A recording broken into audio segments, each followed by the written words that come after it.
Hey, what's up, you guys? We're getting a cool deck profile of some deck or another. What deck is this today? Today I'm running Infernities. I've been using it for a few years. It came out as a really powerful synchro spam deck, and it's evolved into a really powerful exceed spam deck. Alright, let's hop into the fun. Alright, start out with triple Archfiend. One of the best searchers out there. It just gets you what you need when you need it. It's a great top deck, and you can also manipulate your hand and grave to where you can just activate it whenever you want, pretty much. 3 Necromancer. It's a it's a monster reborn on legs for your Archfiend, and you know, if you top deck this and have an Archfiend in the grave, you just got a free +2 right there. And it's also level 3 for Leviator shenanigans. 2 Summoner Mount, a pretty key combo piece. Monk and 2 spells equals a pretty huge field, backed by a lot of Infernity traps. 2 Stygian Street Patrol, another combo piece, gets your excess fiends out of the hand. Great discard fodder for Dark Griffer. And I don't think the deck would be as playable as it is today without this card. And then we got 1 Armageddonite to dump a dark into the grave on summon, usually a Stygian or an Archfiend. 1 Dark Griffer for sexy hand clearing action, because you know the goal of this deck is to have no hand, and Dark Griffer really helps a lot in that aspect. And then 1 Archfiend Heiress.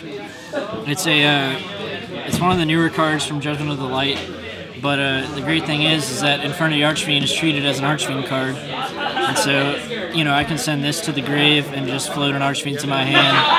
And that kind of search power wasn't possible before Archfiend Heiress.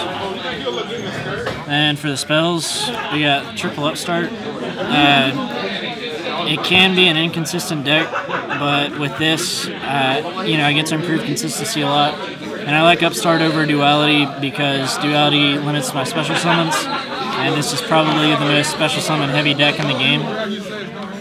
Triple MST, because I don't like back row. Double Instant Fusion. Again, a combo piece, gets out either a level 4 for an Exceed or a Fiend to get an Archfiend search with this card, Archfiend Palabyrinth. It's probably like one of the best field spell cards that I've ever seen, because it does absolutely nothing for your opponent. All fiends you control gain 500, and then once per turn you can target an Archfiend, banish another fiend, special summon an Archfiend with the same level. So it's just a free Infernity Archfiend search. 1 Transmodify. It turns a Necromancer or an Archfiend Heiress into Infernity Archfiend. And I'd like to run a second copy, so if anyone's got another one, that'd be awesome. 1 Monster Gate. You know, I guess kind of like a poor man's Transmodify in this deck.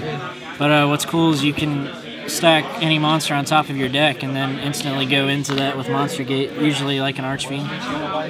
And it's also great when you're forced to make plays. 1 Foolish Burial to get your things to the graveyard. 1 Rhoda to get your Armonite and your Dark Griffer to your hand, which in turn gets things to your graveyard. 1 Book of Moon, because staple card is staple. And 1 Infernity Launcher, because a thematic double monster reborn is too good not to run. And for the traps, we got 3 Barrier. Negates pretty much anything except summons and attacks. And for summons and attacks, we have Infernity Break. It's a really good 1-for-1 spot removal card, and so basically if you have these 2 on the field and the requirements for Barrier's activation, which is a face-up attack Infernity, you pretty much can't be touched at that time. 2 Deep Prison. I like Deep Prison over Mirror Force because the graveyard is like a second main deck now, and so I think banishing an opponent's monster as opposed to sending an opponent's entire field to the graveyard is a little better. 1 7 Tools of the Bandit. Just for when I don't have that MST or that barrier or that break, or I have a hand and I need to make a play and push through some traps. And that's a pretty unexpected card. Gets past warning, which Trap Stun can't do. 1 bottomless, 1 compulse, 1 solemn warning, just staples to finish it out. And for the extra deck, got 1 Abyss Dweller. Any deck that relies on effects activating in the graveyard, just great hatred for them. 1 Barox. This is an instant fusion target for Palabyrinth. You can banish it and then get an Infernity Archfiend out in place of it and get a search. 1 Darkfire Dragon. I do have a Kamion Wizard, which gets under Bottomless, but if someone bottomlesses your Darkfire Dragon, it's a lot better than getting your Exceed Bottomless, so I just keep it that. 2 Diamond Dire, great combo piece, gets rid of your opponent's field, frees up your monster zones, and it's just great spot removal. 1 Evil Storm Exciton Knight. I haven't gotten to use it yet, but I'll probably be happier than a schoolgirl when I get to. It's just great for when you're behind in card advantage and you need that field nuke. 1 Evil Storm Ouroboros. Shockmaster's ban, and this is probably the best replacement 3 material for. 1 Cowboy. Cowboy for game is fun times. 2 Lavalval Chain, great combo piece.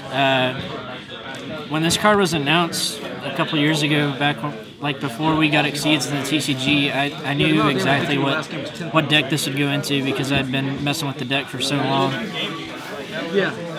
Double Levier, great to get back something that's been banished by your opponent or your Stygians and other monsters you've banished to make your own plays and just let you keep going. 1 Master Key Beetle. I don't run Emptiness, but you know it's great to still protect your field, and you know it's the strongest 2 material rank 4 I run. And last 2, number 101, Silent Honor's ARK.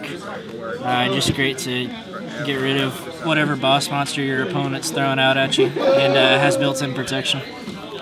And sideboard, 1 Crevice for attribute specific or grade dependent decks. 1 Trap Stun. Usually a counter side unless I'm going in against something that's already back row heavy. 1 Exceeds Encore. Great against decks that spam 1 specific rank like Boojins. If you play this against Boojins, they pretty much can't make anything. 2 Gozen Match. Not very meta, but it's just great for those rogue attribute decks that just run all kinds of mix mash and stuff. 2 Needle Sealing against decks that spam like Hieratic, Karakuri, and even the Mirror Match. 2 Light Imprisoning. Shuts down any light deck that's dependent on effects from field and grave. 2 Dust Tornado, again mostly for counter siding. 2 Debunk, great against Veilers, or great against a lot of Boojin cards too, or Chaos Dragons. And just a really good counter side for their Veiler, their Maxi, or if someone's running DD Crow or whatever.